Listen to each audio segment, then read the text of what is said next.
Je vais vous faire une petite introduction à R, très brève, et vous parler aussi de la résolution numérique des équations différentielles ordinaires, EDO d'ailleurs, en R. Je reviendrai sur tous ces problèmes beaucoup plus en avant pendant le cours lui-même, mais là je pensais que ça serait intéressant de, disons, poser le cadre général dans lequel on travaille, et en particulier, par exemple, expliquer un petit peu les équalifs ordinaires en R, de manière à ce que, quand on avance dans le cours, je puisse utiliser ça sans problème. Donc, ce que je vais faire, c'est vous parler tout d'abord de R, vous donner quelques vraiment très rapides notions de programmation en R, et enfin parler aussi assez rapidement de la résolution numérique des équilibres ordinaires en R. Alors pour commencer, le langage R, c'est un langage qui vient des statistiques, mais qui depuis est devenu bien plus que juste des statistiques. Euh, c'est une version open source, libre de droit, d'un langage de programmation qui s'appelait S, qui je pense existe encore, mais de façon très anecdotique. C'est apparu en 93, donc c'est un langage qui a quand même une certaine maturité. Euh, Au jour d'aujourd'hui, quand j'enregistre ici, on est à la version 4.2. Typiquement, il y a une version qui change tous les ans. Donc on risque d'être à 4.3 bientôt, à part s'ils font un changement de version majeur. Mais bon.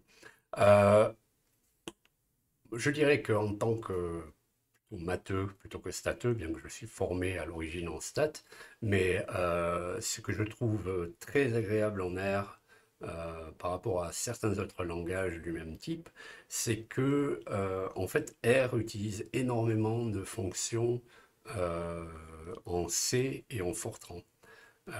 Donc en fait, c'est un langage qui est assez rapide parce que justement, il s'appuie sur une base de langages qui sont des langages de très bas niveau.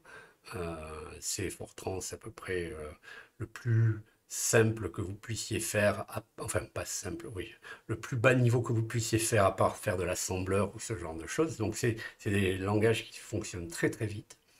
Et du reste, c'est aussi un langage qui a une communauté de soutien sur le web qui est très importante.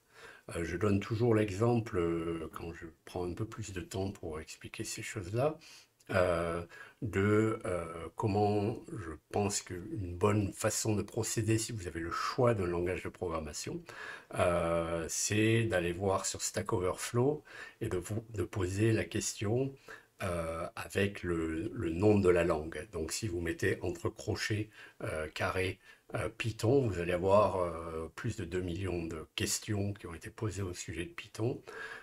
Si vous demandez R, vous allez avoir à peu près 500 000 questions, ce qui est pas mal du tout.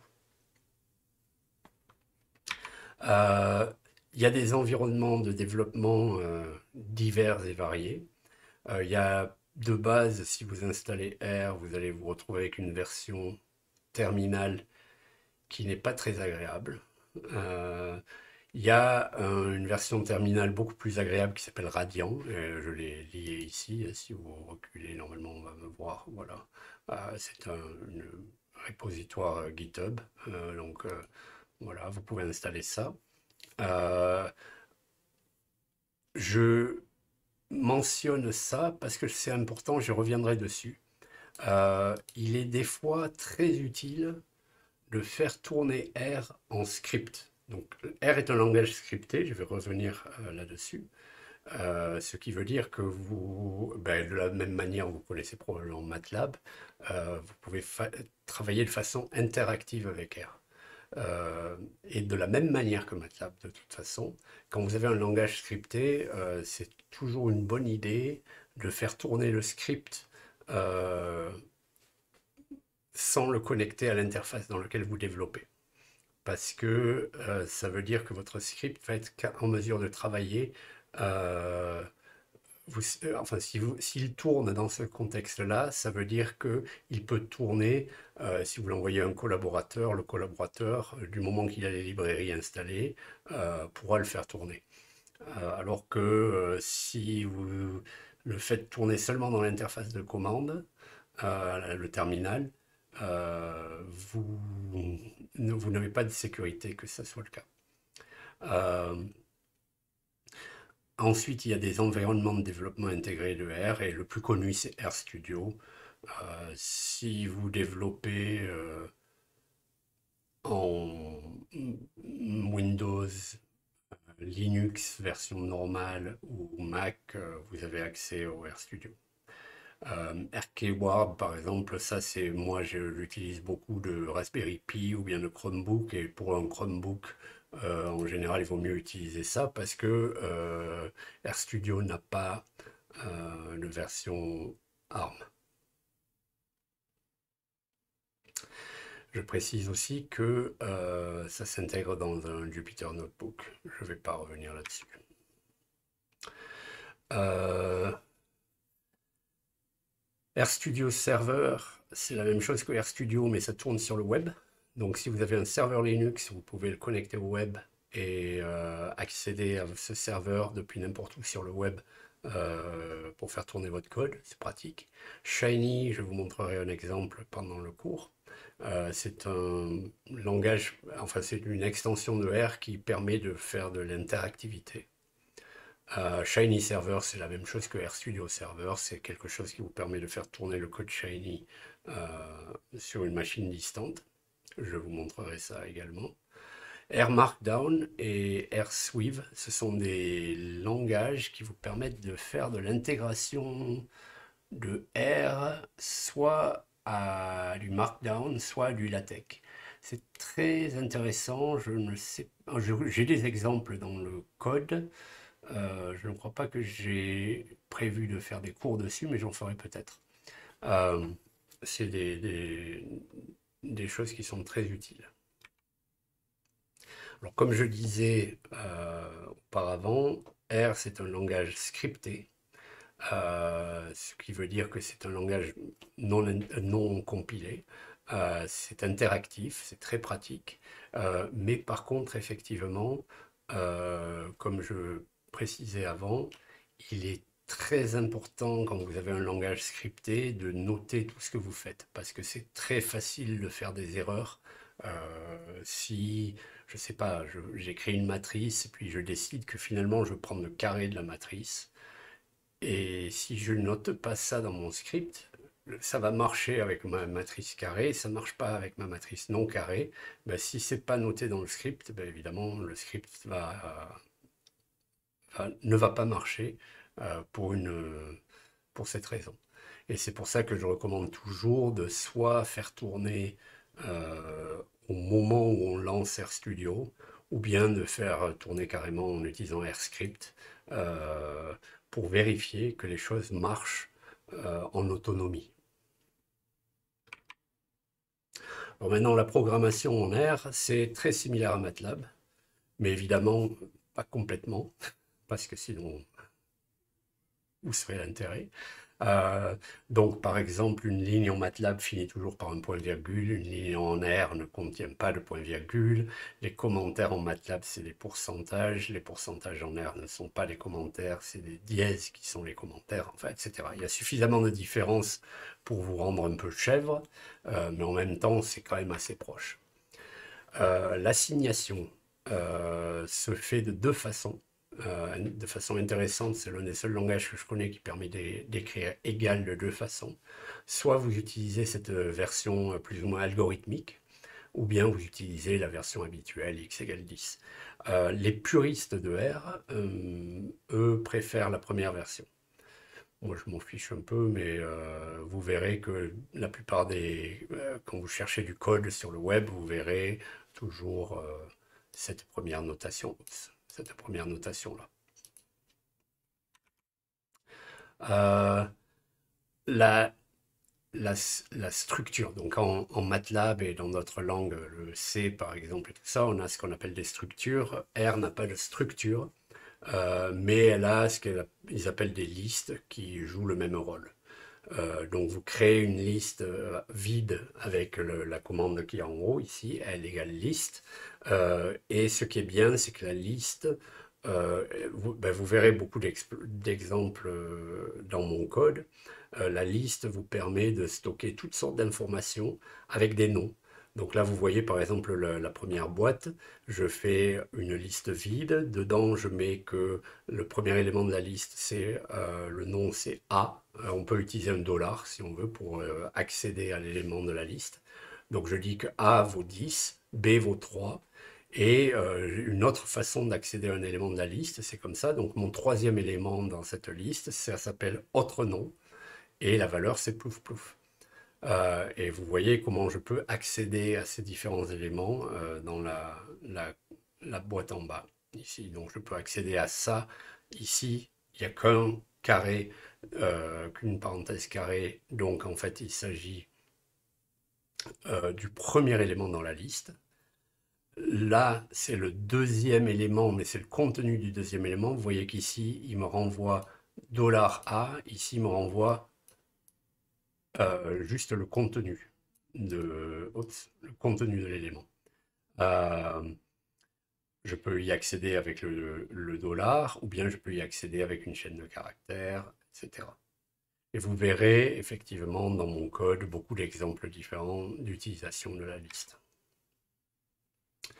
Les vecteurs marchent pratiquement exactement comme ils marchent en MATLAB, si vous connaissez.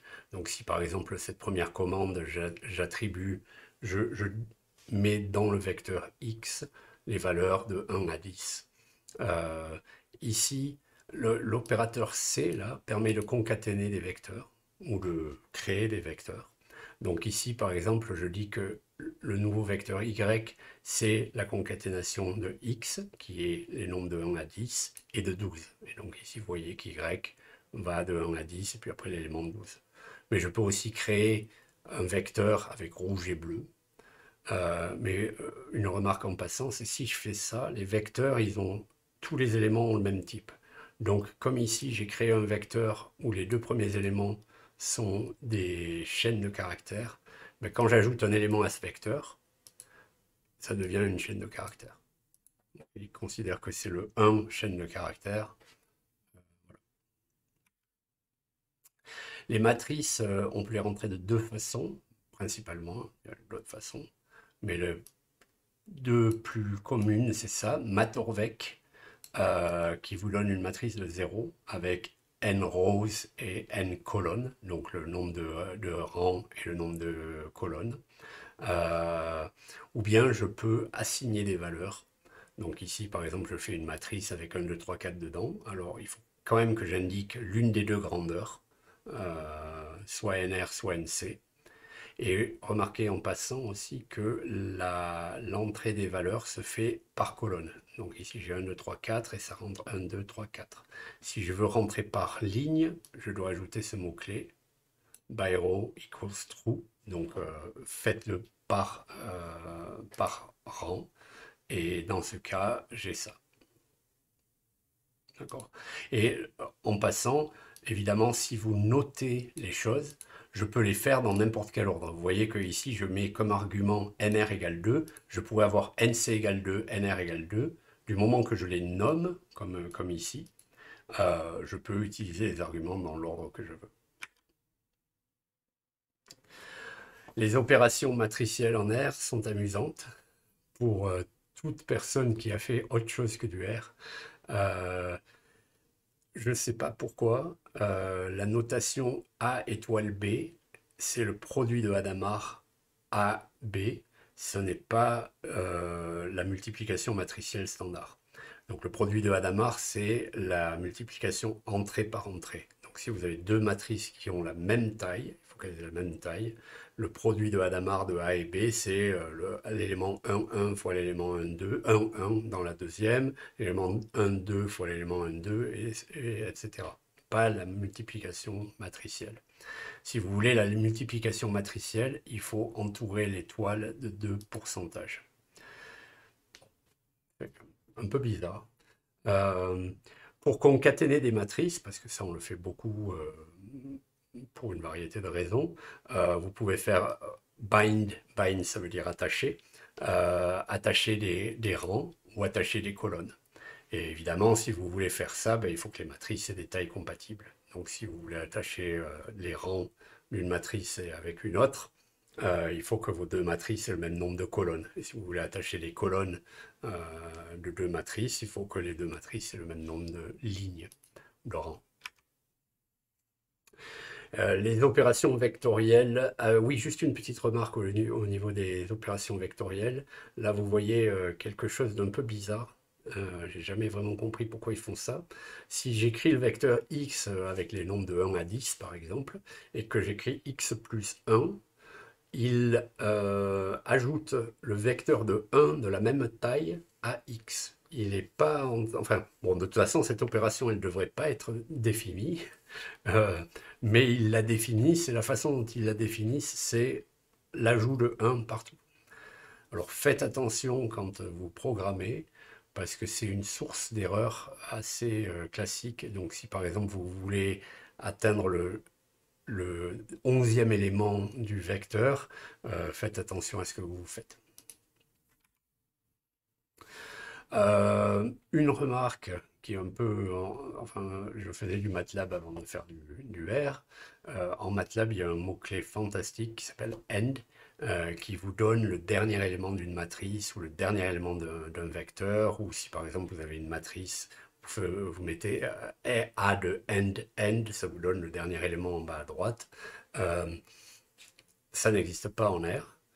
Et en plus, il n'y a pas de commande vraiment homogène pour les choses. Donc, si vous avez une liste ou un vecteur, length vous renvoie le nombre d'éléments. Si vous avez une chaîne de caractères et que vous voulez savoir combien il y a de caractères, c'est ncar. Si vous avez des matrices, c'est dim et ça vous renvoie les deux dimensions. Ou bien vous pouvez faire nrow et ncol. Bon, c'est un peu, on s'y habitue facilement, mais c'est un petit regret par rapport aux choses chez MATLAB.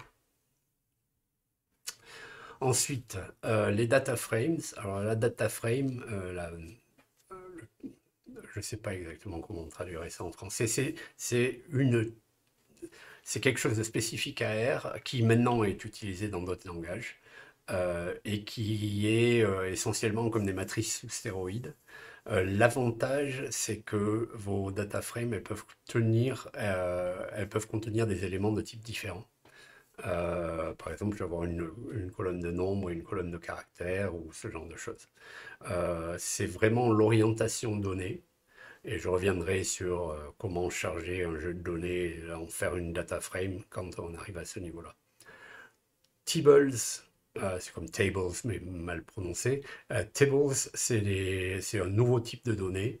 Ça fait partie de ce qu'on appelle le tidyverse. J'en parlerai un peu plus longtemps du tidyverse plus tard dans le cours.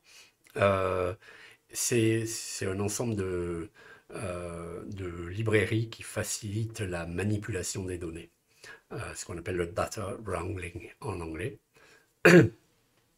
C'est assez similaire aux data frames. Vous verrez, on va utiliser des tables ou des data frames assez souvent dans le cours. Je vous montre un exemple ici. Là, je fais une data frame. Par exemple, vous voyez, je fais une data frame où je mets une première colonne que j'appelle colonne 1. Et R unif de 10, c'est je veux 10 nombres aléatoires entre 0 et 1. Je peux changer la valeur, distribuer uniformément entre 0 et 1. Je peux changer le max et le min si je veux, mais bon, là, je prends entre 0 et 1 par exemple. Et dans la colonne 2, je répète 5 fois rouge et 5 fois vert. Et vous voyez que j'ai créé, j'ai créé là une matrice, enfin, une data frame, parce que la matrice ne me permettrait pas de faire ça.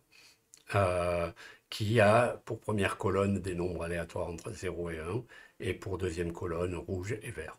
Et je peux demander des informations sommatives au sujet de la data frame, et vous voyez que là il me dit ben, la colonne 1, le minimum c'est ça, voilà la distribution des valeurs, la colonne 2, à longueur 10, et voilà le type de valeur. Donc comme je disais, on y reviendra de multiples fois. Ce qui est très pratique aussi, c'est que vous pouvez nommer, pas nommer, vous pouvez nommer les entrées dans une liste, mais aussi les vecteurs, les matrices, etc. Donc par exemple, je peux dire que V, c'est un vecteur. Alors si je n'avais pas alpha égale bêta égale gamma et tout ça, j'aurais juste le vecteur 2, 3, 4, 5. Mais ce que je fais ici, c'est que je nomme le premier élément alpha, le deuxième élément bêta, gamma, delta. D'accord? Donc là, je peux chercher ensuite, au lieu de renvoyer la troisième position dans le vecteur, de demander qui est à la troisième position dans le vecteur, je peux le nommer. Donc si je faisais V de 3 ou V de 2, pardon, c'est le deuxième élément là, si je fais V de 2 ou V de bêta, j'obtiens la même chose. C'est très très pratique parce que par exemple c'est une autre façon aussi de passer des paramètres à un modèle sans avoir à vous rappeler dans quel ordre vous le faites. On peut tout à fait assigner des noms a posteriori. Donc là, par exemple, j'ai fait un vecteur avec 1, 2, 3, et puis après, je décide que les noms des éléments du vecteur, c'est alpha, bêta, gamma, gamma, il faut que je corrige ça. Et donc, voilà, V maintenant comme ça. Et pour les matrices, c'est pareil. Donc des fois, quand vous faites certaines matrices, vous pouvez vous dire, ben, quand on fera des chaînes de Markov, par exemple, et ce genre de choses, des fois, on veut enregistrer l'état. Eh bien, on peut nommer l'état plutôt que de dire l'élément 1, 1, on peut dire ben, l'élément qui va de là à là. Au niveau du contrôle de flow, c'est très similaire à la plupart des autres langages. Si une condition qui s'évalue donc vraie ou fausse, si cette condition est vraie, alors on fait des choses. Il faut mettre des crochets ouvrants et fermants. Et je précise, si vous n'avez qu'une instruction, vous pouvez ne pas les mettre, mais c'est vraiment une bonne pratique de les mettre, parce que sinon on se plante facilement.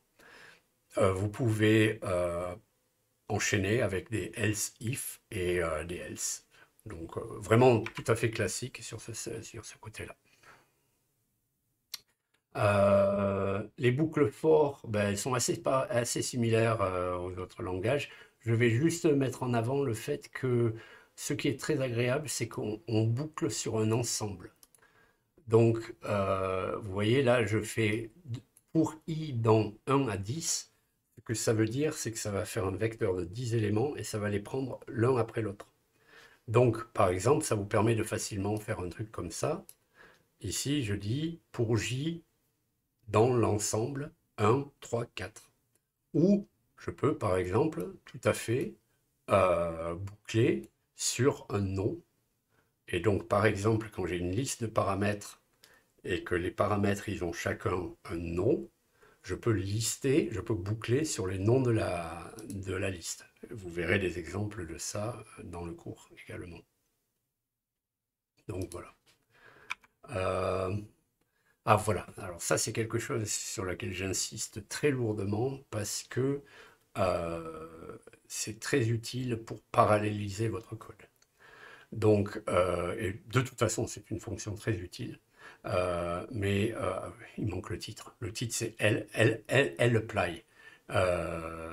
Donc, lapply, c'est appliquer à une liste et ça applique une fonction. Alors là, par exemple, je fais quelque chose de très simple, je fais une liste, je mets 10 éléments dans la liste, et chaque élément de cette liste, pour une valeur de i donnée, je fais i nombre aléatoire entre 0 et 1.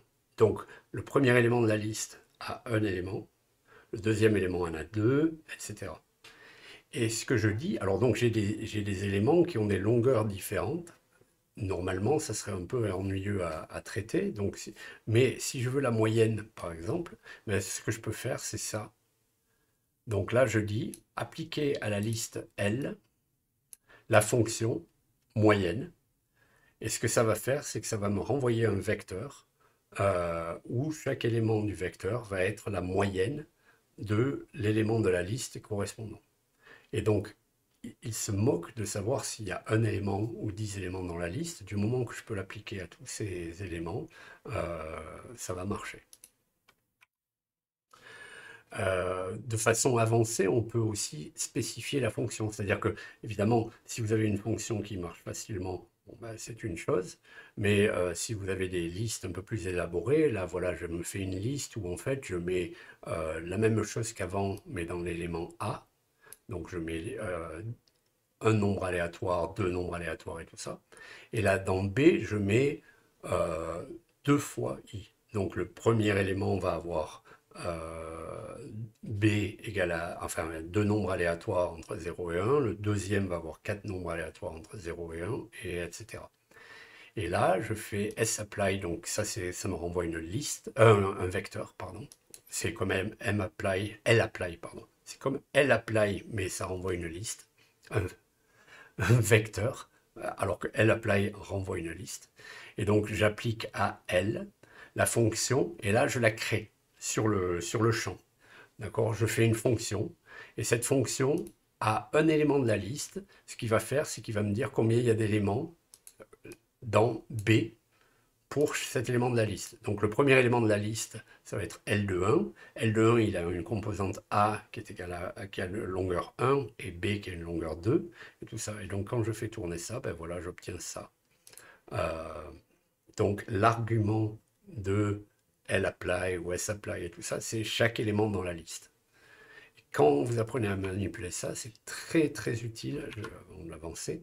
Je reviendrai sur ça plus tard parce que ça vous permet de faire de la parallélisation très simple. Parce que, outre lapply, il y a la version parallèle, parallèleply, que je vous montrerai plus tard, et qui marche exactement de la même manière. Donc, si vous avez fait un lapply, vous pouvez faire un parallèleply de la même manière. Okay. Donc on verra ça dans les processus stochastiques parce que je vous montrerai comment faire beaucoup de simulations d'un processus stochastique et donc ça sera à ce moment-là. Une autre dernière remarque par rapport à ça, c'était comment faire pour faire des boucles. Alors ça, c'est aussi dans la perspective de parallélisation plus tard. C'est-à-dire que là, en fait, ce que je fais, c'est je dis, je suppose que je vais varier trois paramètres, P1, P2, P3, et je vais les varier, et je vais prendre 10 valeurs de chaque. Okay, P1. Alors, si vous avez fait ça déjà dans le langage programmation que vous faites d'habitude, vous avez fait une boucle for, puis à l'intérieur de la boucle for, vous avez fait une autre boucle for et tout ça. Euh, les boucles for, ça va pas très vite. Donc il vaut mieux avoir des lapply. Et en fait, en plus, je dirais, ce qui est pratique, c'est imaginer qu'au lieu de 10 valeurs de chaque, donc parce que là on va avoir 1000 valeurs à évaluer, si on faisait trois boucles, mais imaginons qu'on ait beaucoup plus de valeurs à évaluer. L'une des choses que je peux faire, c'est si j'ai plusieurs ordinateurs, je peux partager cette liste de paramètres à évaluer entre plusieurs ordinateurs. D'accord? Et donc, créer cette liste, c'est facile. Ben, vous faites simplement expand grid de ces variations que vous avez spécifiées. Et ça va vous faire une liste où chaque élément de la liste a une valeur de P1, une valeur de P2 et une valeur de P3, de telle manière à ce que, avec toute la liste, vous avez toutes les combinaisons possibles de valeurs de P1, P2, P3. Voilà. Bon, je reviendrai sur ces choses bientôt. Et finalement, au sujet de la résolution numérique des ODE, je vais faire ça EDO, je devrais traduire. Euh, je vais vous montrer ça très très vite. Alors, une chose que je vais préciser et qui, je pense, va tout à fait dans le sens de ce que je disais plus avant, quand je disais que l'avantage de R, c'est qu'il utilise énormément de Fortran et de C. Mais regardez, voilà l'aide de DESolve. DESolve étant la librairie qu'on va utiliser pour résoudre les équations différentielles ordinaires. Vous voyez l'aide, il vous dit c'est une interface aux fonctions Fortran LSODA du package ODE-Pack aux fonctions Fortran, DV, ODE, de tout ça, et une implémentation C des solvers de Runge-Kutta. Donc, il n'y a aucun des calculs de solutions qui soit fait nativement en R. Ce que R fait, c'est qu'il vous fournit une interface, c'est-à-dire qu'il y a une fonction R qui interface avec ces différents packages euh, et qui, eux, font le calcul. Le calcul est fait en Fortran ou en C. Et l'avantage, c'est qu'ODE-Pack, par exemple, c'est un package de solver numérique qui a été écrit à Lawrence Livermore National Laboratory aux États-Unis, qui est un labo qui a fait énormément d'analyses numériques depuis les années 70. Et donc ce package-là, c'est un truc qui existe depuis les années 70, qui a été amélioré à l'extrême, c'est-à-dire maintenant c'est un truc qui marche ultra vite, qui est super solide et tout ça. Et vous bénéficiez de ça sans avoir à faire du Fortran. Parce que ce que DE-Sol fait, c'est qu'il interface avec ce package. Alors pour les équatifs simples, je ne vais pas, encore une fois, dans ce cours, je suppose que vous savez à peu près faire des équatifs. Donc on ne va pas vraiment passer trop de temps là-dessus, mais je vais expliquer comment ça marche. Donc comme toujours, pratiquement, en gros, ce qu'on fait, c'est qu'on écrit on approxime la solution en suivant la dérivée du champ de vecteur, en approximant la dérivée du champ de vecteur sur le temps. Et bon, il y a des problèmes très spécifiques à ça, mais là, on le fait sans faire l'implémentation nous-mêmes, okay, parce qu'elle est déjà faite dans ODE-Pack. Et là, par exemple, je vous montre comment faire pour une logistique. Donc la logistique étant R fois X fois 1 moins X sur K. Et là, ce que je fais simplement, c'est que je dis que la fonction, le terme de droite de la logistique, donc qui va me renvoyer la dérivée en un point de l'espace et du temps. Mais bon, là, on ne dépend pas du temps. C'est une logistique, c'est une équation autonome. Donc, on n'a pas de t, de dépendance explicite du t. On a l'état et les paramètres. Les paramètres, vous les passez un peu comme vous voulez. Et donc, je recommande en particulier de les passer soit comme un vecteur nommé, soit comme une liste. D'accord? Comme je fais ici. Là, j'ai fait une liste. D'accord? Donc, je fais une fonction. C'est comme ça qu'on crée une fonction en R. On dit le nom de la fonction est une fonction de t, de x et de p. Et ça, vous êtes obligé de suivre ce protocole-là. Premier étant le temps, deuxième étant la variable d'état, et troisième étant les paramètres. Et ce qu'elle fait, c'est simplement, elle calcule le champ, la valeur du champ à R fois n, donc il n'y a qu'un seul paramètre ici, qu'une seule variable d'état ici, n, d'accord, donc la première composante de x, R fois n fois 1 moins n sur k. Donc je les fais passer en tant que liste, les éléments, les paramètres, et simplement après je renvoie, et il faut le renvoyer en tant que liste, ça c'est important, donc vous voyez, je renvoie en tant que liste, qui ne contient qu'un élément ici, mais je renvoie la liste, et voilà. Et donc ça c'est la fonction elle-même qui va être évaluée pour calculer la solution, et maintenant je crée mes paramètres. De la même manière, je fais une liste. Je dis que c'est une liste qui contient R et K. Donc, je ne suis pas obligé de faire la liste vide et puis de la peupler. Je peux directement peupler la liste, c'est ce que je fais ici. Donc, je dis que c'est R et K. Je donne ma condition initiale.